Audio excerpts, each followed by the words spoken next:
Assalamualaikum warahmatullahi wabarakatuh.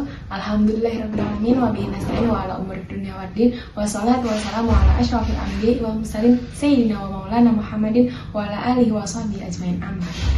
Pertama-tama dan yang paling utama, marilah kita panjatkan puji dan syukur kehadirat Allah Subhanahu wa taala yang telah melimpahkan nikmat dan karunia-Nya sehingga kita dapat berkumpul di tempat ini pada keadaan sehat walafiat.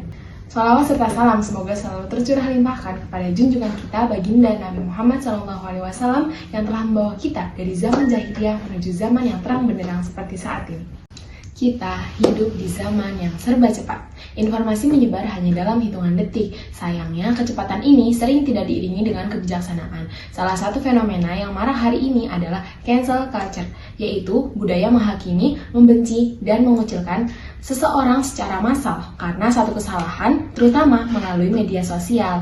Seseorang bisa dihapus reputasinya, dihina, bahkan dijauhi tanpa diberi ruang klarifikasi, tanpa nasihat, bahkan tanpa empati. Padahal dalam Islam, kesalahan bukan alasan untuk menghapus kemanusiaan seseorang. Allah Subhanahu wa taala telah memperingatkan kita dengan sangat jelas dalam Quran surat Al-Hujurat ayat 12. A'udzu billahi minasyaitonir rajim. Bismillahirrahmanirrahim. Ya ayyuhalladzina amanu ijtanibu katsiran minadh-dhanni inna ba'dadh-dhanni itsmun wa la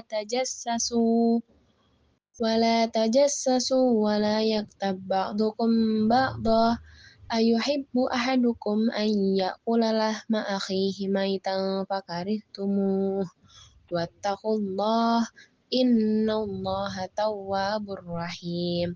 Shadaqallahul adzim. Yang artinya, wahai orang-orang yang beriman, jauhilah kebanyakan prasangka, karena sebagian prasangka itu dosa. Dan janganlah kamu mencari-cari kesalahan orang lain, dan janganlah menggunjing satu sama lain. Apakah ada di antara kalian yang suka memakan daging saudaranya sendiri? Tentulah kamu merasa jijik, dan bertakwalah kepada Allah. Sesungguhnya Allah Maha Penerima Taubat dan Maha Penyayang. Ayat ini seolah menjadi cermin bagi perilaku cancel culture. Banyak pembatalan sosial berawal dari prasangka, lalu dilanjutkan dengan mencari kesalahan, kemudian diakhiri dengan gibah dan kebencian yang disebarkan secara luas. Rasulullah SAW pun pernah bersabda, janganlah kalian saling membenci, saling mendengki, dan saling menjauhi. Jadilah kalian hamba-hamba Allah yang saling bersaudara. Hadis riwayat Bukhari dan Muslim. Hadis ini menegaskan bahwa hubungan antara sesama muslim dibangun di atas persaudaraan, bukan kebencian. Cancel culture seringkali membuat kita lupa bahwa orang yang kita hujat adalah saudara kita sendiri yang tentunya juga pasti memiliki hak untuk dihormati dan juga dibimbing. Hadirin sekalian, Islam tidak pernah membenarkan kesalahan. Namun, Islam mengajarkan kita cara menyikapi kesalahan itu dengan benar.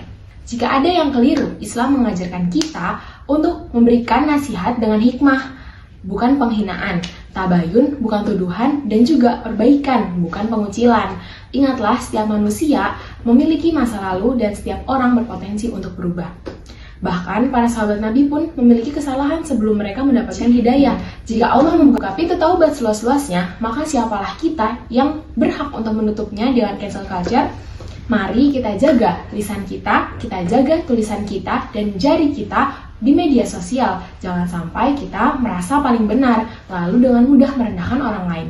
Maka bisa jadi kesalahan orang yang kita hujat justru lebih kecil dibandingkan dosa dan kesombongan yang kita pelihara.